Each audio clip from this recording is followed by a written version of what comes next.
Kalau diukur ya, antara sebelum COVID dengan COVID, setelah COVID, tentunya saat ini penerimaannya luar biasa ya buat para masyarakat untuk bisa melakukan aktivitas layanan kesehatan melalui elektronik tadi. Ini kita bisa lihat bagaimana kemarin peranan telemedicine ya yang disupport oleh salah satunya oleh Halodoc untuk membantu penanganan COVID. Dengan adanya layanan telemedicine ini, pertama dari sisi data kurang lebih sudah 500.000 masyarakat Indonesia yang kita layani pada saat gelombang 2 menggunakan layanan telemedicine, dan kemudian ini sangat bisa mencegah penularan karena orang nggak perlu ke rumah sakit tetapi tetap bisa mendapatkan layanan kesehatan khususnya COVID, dan kemudian obatnya juga bisa diantar melalui resep yang kita sebut elektronik resep, dan kemudian dokternya melakukan konsultasi secara online, sehingga ini sangat membantu penurunan angka kasus di Indonesia khususnya COVID. Kalau kita lihat situasi COVID-19 memudahkan penerimaan ini secara di multiple sektor ya. Maksudnya tentu kalau pasien tadi Pak Haji sudah sebutkan tentang bagaimana kemudahan untuk pasien, tapi ini juga membuka banyak cakrawala support dari para provider seperti dokter, apotek, rumah sakit, dan kita sekali lagi sangat bersyukur kemudahan-kemudahan ini didukung oleh pemerintah yang sangat progresif. Kalau kita lihat kan Kementerian Kesehatan bahkan ada Chief Digital Transformation Office, di mana telehealth atau electronic health itu menjadi bagian penting dari marwah dari ini. Jadi kalau kita lihat penerimaannya sangat signifikan, jadi bukan cuma pasien tapi kita melihatnya ekosistem kalau kita lihat.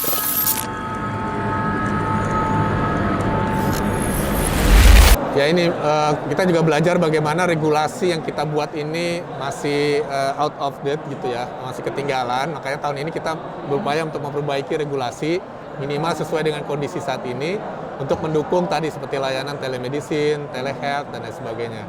Nah di sisi lain, ke depan bagaimana gitu.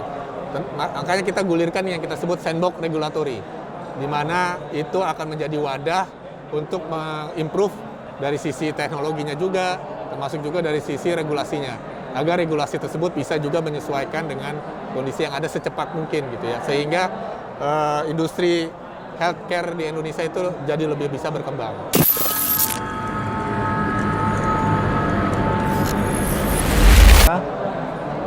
Inovasi dan regulasi sering tidak berjalan beriringan.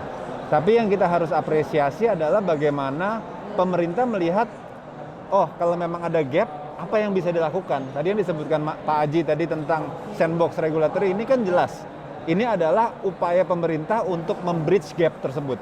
Laksanakan inovasi, tapi kita punya kerangka agar pemerintah juga menjalankan tugas utamanya, yaitu melakukan pemberian regulasi yang tepat dengan diskusi yang sangat erat dengan para pelaku di pelaku kesehatan digital.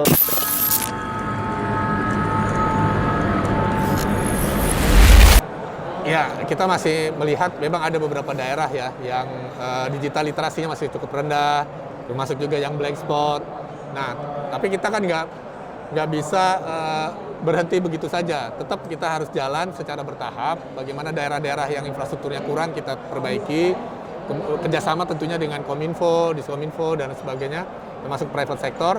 Dan kemudian yang berikutnya lagi sisi human-nya, para nakes khususnya supaya literasinya meningkat.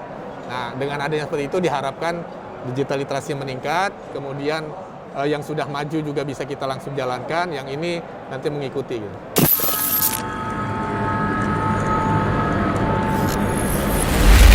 Kalau kita lihat kan seperti arahnya pemerintah adalah bukan hanya, kalau saya boleh mengkutip Pak Menteri kan selalu bilang, saya bukan Menteri Kesakitan loh, saya Menteri Kesehatan. Jadi bagaimana upayanya menjaga kesehatan. Tentunya kalau arah pemerintah adalah menjaga kesehatan, kami para pelaku nih harus juga searah seperti itu. Jadi produk-produk kami ke depan juga tentunya arahnya menjaga kesehatan masyarakat.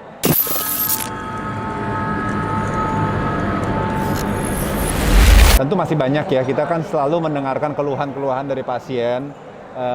Kami menerima dengan segala kerendahan hati, baik apakah itu dari kecepatan respon dari dokternya, mungkin dari sisi teknologi kecepatan resepnya diterima, Tapi kalau kita lihat saat ini pasien sudah bicara dengan dokter, kurang lebih average time-nya itu dalam 15 detik bisa bicara dengan dokter, kurang lebih 30 menit bisa terima obat dari pasien, dari delivery obatnya. Jadi ya tentu kita akan lebih baik dari 30 menit, kita akan lebih baik dari 15 detik. Itu yang kita menjadi utama yang kita